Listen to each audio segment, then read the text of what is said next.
Kjo ka bërë që rregulloria të shkelet përsëri me 2 këmbët nga zoti Manja, por njëkohësisht edhe nga deputetët e Partisë Socialiste, të cilët kanë konstatuar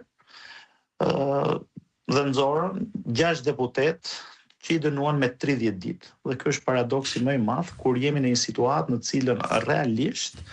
vjedhjet janë nga më të mëdhajat, Belinda Balluku nuk merret në shqyrtim për heqjen e mandatit dhe merren me deputetët e Partisë Demokratike për shkelje të kodit të etikës së deputetit dhe për shkelje të rregullores për një moszhvillim normal të një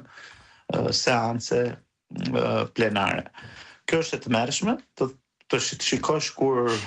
një situatë e tillë para fakteve dhe provave që ka sjellë SPAK për zëvendës kryeministrin që implikojnë atë jo vetëm në korrupsion, por edhe vetë kryeministrin Rama, por edhe vartësit e saj, ku jemi parë një grupi të strukturuar kriminal dhe paradoksalisht Partia Socialiste pretendon që 29 deputetët kanë funksionuar në kuadër të grupit strukturuar kriminal. Tani ne nuk e dim, jemi ne grupi strukturuar kriminal si deputet, të cilët ngrejmë probleme të cilat realisht prekin interesat publik dhe interesat qytetar, apo është Belinda Balluku, Edi Rama, që janë kokat e meduzës së korrupsionit.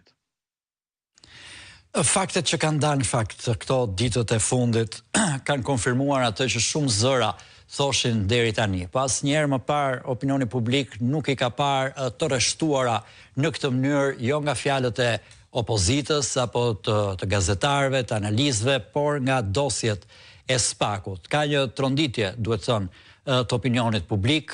Partia Demokratike dhe aleatët e saj patën dje një protestë kombëtare, e cila u zhvillua pas disa ditësh ku kemi parë një fermentim në rrugë, janë disa grupime që kanë dalë për të protestuar, që u përmbyll me atë protestë të madhe të Partisë Demokratike. Si e shikoni këtë, se ka i probleme ky kalimi i opinionit tani nga tronditja që pëson duke parë gjithë të që po del përpara tek reagimi? Shiko, Edvin, situata është e tillë që media pranë Ramës e transmetojnë në këtë lloj forme. Sigurisht janë media që edhe në përgjime kanë dalë ku jepen shumë amarramense çdo muaj, mediat e Carlos dhe të gjithë Carlove tjerë, të cilat japin shumë amarramense nga ana e qeverisë. Dhe ky është jo vetëm e pafalshme, po jemi para një shteti dhe para një qeverie e cila edhe pushtetin e 4 e ka kapur dhe propagandon gjithë ditën sikur problematika apo gjithë problemi është opozita. Nisur nga kjo,